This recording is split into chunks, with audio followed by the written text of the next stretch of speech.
Idealease delivers on our promise of maximizing our customers' uptime, allowing them to meet the needs of their customers and grow their business. Sometimes, customers who are not aware of the proper use of their rented or leased truck may experience dissatisfaction. Delivering on the promise of uptime means communicating with your customer the most efficient and effective way to operate the equipment, so as to ensure their continued success.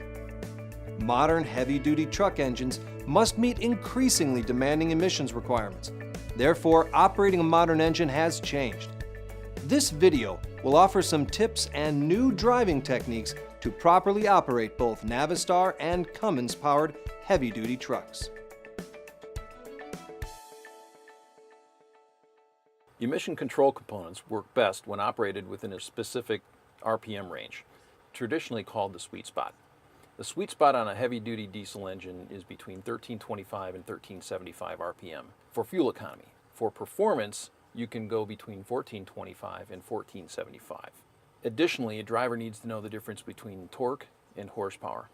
Torque is what accelerates the vehicle, gets it away from the stop. Horsepower is what continues to keep the vehicle going down the road. We want to keep the vehicle accelerating in the torque range.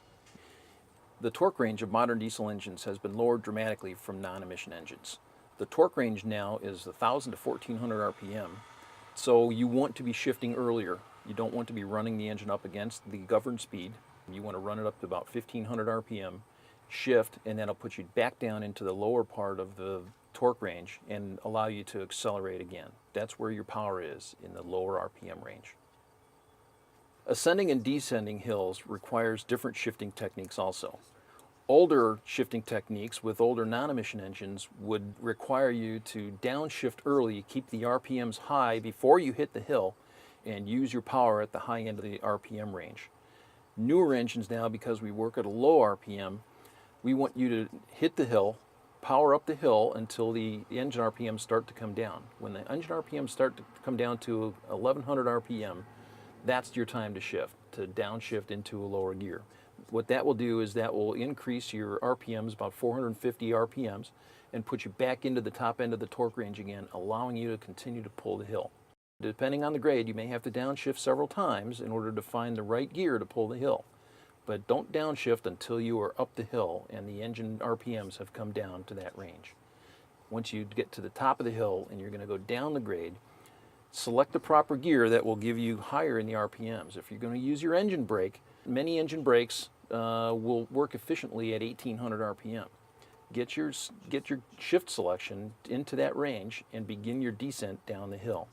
Should you slow down and need to speed up a little while going down the hill, slight application of the throttle will release the engine brake and allow you to gain speed if you need to gain speed going down the hill. Don't be afraid to lug down the engine. These new emission-controlled engines are designed to run at low engine RPMs. Run them in their sweet spot, and you'll get the most efficiency out of the engines. Additionally, don't be afraid to short shift. Keep the engine RPMs low. Don't run them up at the high RPMs. That's not where your power is any longer.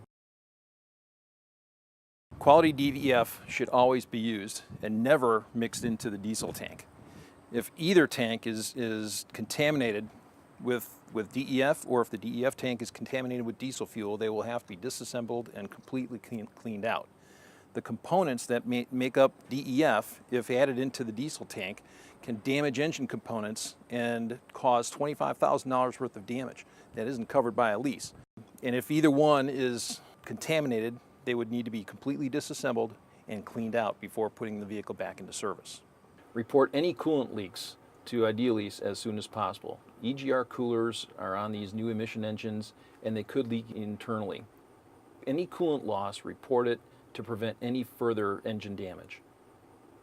All diesel engines regenerate to get rid of soot. The engine is constantly regenerating, or it's regenerating on a regular basis, but you might not even know it. The only time you'll know it's regenerating is if any of the lights come on, and they're indicated by the decal that's on the top of the visor. If the engine needs help regenerating, it may illuminate the DPF light on solid. If the DPF light is on solid, help it out by downshifting and getting the exhaust temperature higher. If the soot continues to build and the engine is not getting rid of it fast enough, the DPF light will start flashing. If it starts flashing, you should start looking for a place to pull over and do a park regeneration. If it continues to build and it can't get rid of the soot, then not only will the DPF light stay flashing, the amber warning light will come on, and an audible alert will also tell you that you need to find somewhere to pull over and do a park regeneration. If you can't get pulled over to do a park regeneration, the stop engine light is going to come on and it's going to shut you down because you've overfilled the DPF with soot. The DEF system also has some warning indications here.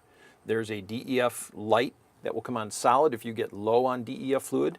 If you continue to run and it gets very low, it will start flashing.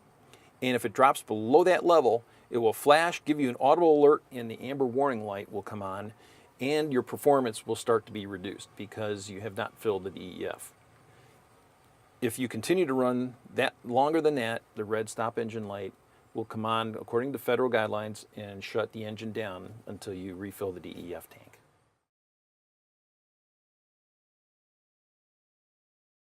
To begin a parked regeneration, first safely pull off the roadway and locate a place to park that is far away from any flammable materials, structures, or vapors where you can park for 20 to 60 minutes.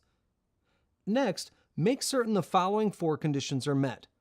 Be certain your manual transmission is in neutral and set the parking brake, but leave the engine running. Now, push the parked regeneration switch twice on the right side of the dash. Do not interrupt the parked regen process once it begins. Keep in mind, the pressing of any pedals by the driver while in parked regen will stop this process. A blinking light on the parked regen switch indicates one of the 4 conditions in this step have not been met. Once the parked regeneration process has begun, you'll notice a rise in engine speed. As the speed increases, the engine exhaust temperature will rise, burning off the soot that has accumulated during normal engine operation. You may notice a hot exhaust system temperature light appear on the instrument cluster. This is a normal occurrence and the reason you should never perform a parked regeneration near any flammable substances. Once the process has ended, the DPF light will turn off as the engine speed slows back to idle. If upon ending this parked regeneration, the DPF light continues to remain on, contact your local Idealease immediately. Remember to refer to the dash light guide on the driver's side sun visor for reference. Hopefully, these tips have given you a different understanding of how modern engines affect driving and the increased responsibilities the driver has to help maintain these vehicles. Efficient and responsible driving will benefit everyone. Thank you.